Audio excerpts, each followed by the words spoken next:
हुए चेहरों को देखकर भी बता दिया जा सकता है, लेकिन क्योंकि आप सुरक्षित जोन में हैं, अभी खुन्नस को जाकर कुछ नहीं कर सकते, ना अपना विनाश ना दूसरों के लिए कुछ करना। तो एक रास्ता क्या है, मेरे को अपने अंदर अब शुद्धता लानी चाहिए। यदि मैं बेहतर ज़िंदगी जीना चाहता हूँ, कहने से नहीं होगा, जीना चाहता हूँ, तो तब मुझे अपने उस हर विचार को निकाल देना चाहिए जो मेरे अंदर गुस्से की अग्नि जला रहे हैं, क्योंकि वो ज़रूरी इसलिए है ताकि आप अपनी वास्तविकताओं से परिचित हो सकें।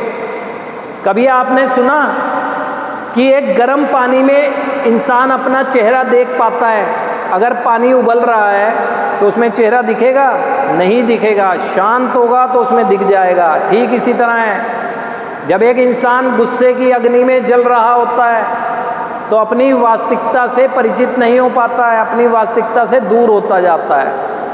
तो आज आपकी वास्तविकता आपके गुस्से की वजह से, गुस्से को अभिव्यक्त नहीं कर पाने की वजह से, खुन्नस होने के कारण नहीं दिख पा रही है, और ये आपके विनाश का लक्षण है।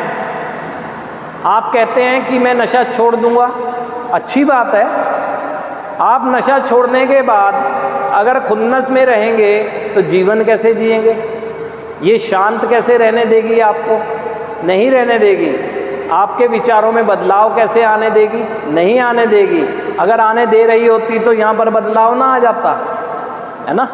यहाँ बैठे हुए अधिकांश लोग को ना चेहरे को देखकर बता सकता हूँ कि कौन कौन खुन्नस में बैठे हैं, है ना। तो इसीलिए आप समझ लें, विनाश आप अपना ही खुद कर रहे हैं, कोई और किसी का नहीं कर रहा है। क्योंकि यदि आप खुन्नस की प्रवृत्ति में हैं, क्योंकि खुन्नस की प्रवृत्ति तो कभी भी हमें सरवाइव करने ही नहीं देगी। और खुन्नस होती क्यों है? इच्छाएं रुकेंगी। कोई सी भी हमारे मन में इच्छा आती है तो जब जब उसे रोका जाता है ना। अब वजह तो हमें पता नहीं होता क्यों रोका जा रहा है, लेकिन इच्छा रुकी, गुस्सा आया। अब गुस्सा आया, आपने अभिव्यक्त नहीं किया, अंदर ही अंदर जो स्टफिंग एंगर रहा ना, दबा हुआ गुस्सा, कुछ अवधि बाद वो खुन्नस में तब्दील हो जाता है उसी वजह से। और आपके साथ तो काफ़ी इच्छाएं दबी है। क्यों कहा गया है तीसरे कदम की प्रक्रिया में अपनी इच्छा और जीवन को समर्पित करने के लिए? क्योंकि इच्छा को अगर समर्पित करता हूँ, नकारात्मक इच्छाओं को, क्योंकि यहाँ से आती नकारात्मक इच्छा है, तो मुझे रिलीफ मिलता है, तब मैं बदलाव कर पाता हूँ, है ना। आप कहते हैं ना बदलाव ऐसे ही हो जाएगा, है ना।